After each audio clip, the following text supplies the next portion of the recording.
Yesterday was an emotional day in Israel. The country received the remains of hostages taken on October 7th, and it included two young boys, Ariel and Shiri Bibas. Their mother's body was also supposed to be returned. Instead, Hamas sent the body of a Gazan woman. It became a new flashpoint in the conflict. Benjamin Netanyahu is promising to make Hamas pay for it. He says it's a violation of the ceasefire. Meanwhile, Hamas says the mother was killed in an Israeli airstrike and that her body got mixed up under the rubble. Will this episode reignite the fighting? What is the story of the Bibas family? Our next report tells you. Israeli flags flutter beside a road in Tel Aviv. A sizable crowd has gathered on both sides of it. Most people seem to be fighting tears as they watch on. A couple of vans zoom by, heading to the nearby forensic center. Inside them are bodies of Israeli hostages, the youngest of them, taken away in October 2023. Just hours ago, these remains were in Gaza. Under last month's ceasefire deal, they were to be handed over to Israel. It happened here, in Khan Yunis. Don't be fooled by the full-sized coffins. Inside two of them were boys. Shiri Bibas, who would have been 5 years old, and Kfir Bibas, who would have been 2. Their mother, Shiri Bibas, was to be in the other coffin, but as it turned out, it wasn't her remains. These Hamas monsters also cynically refused to bring back the boy's mother, Shiri, and sent the body of a Gazan woman instead, in brazen violation of the agreement.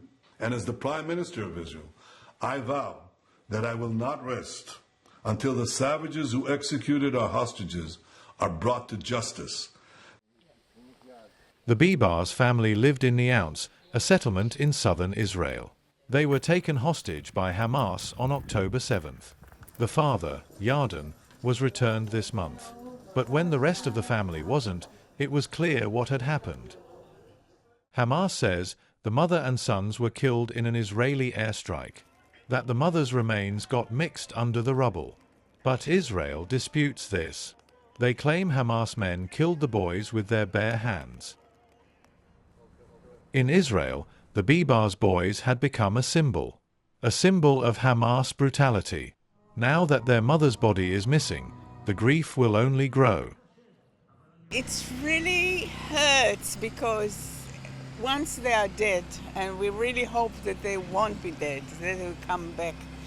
And now it's like they make a joke of us. This is what I feel, because the children are true, they are the children, and the mother, they just sent a body, and it's so painful. Netanyahu claims he will avenge the Bibas family, but the family is blaming him.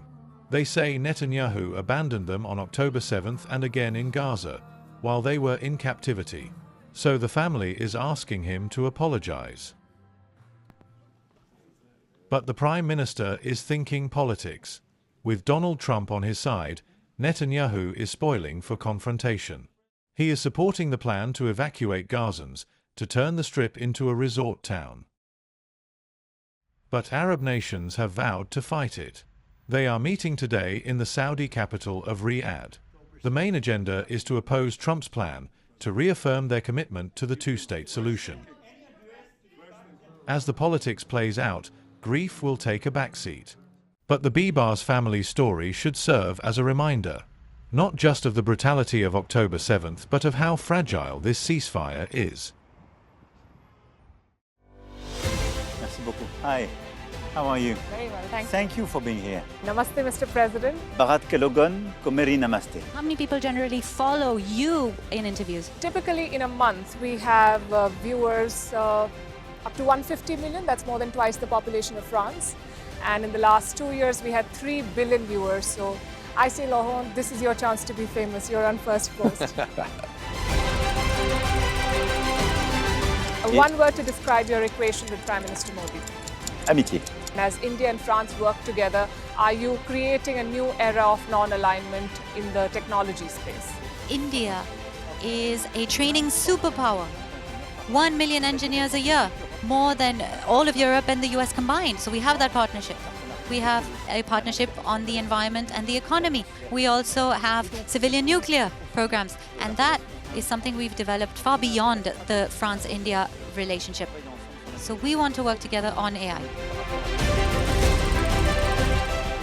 And then comes China with its DeepSeek, creating models at a fraction of the cost. Did that innovation take you by surprise? Did that breakthrough make you sit up and think, what did the Chinese do and how?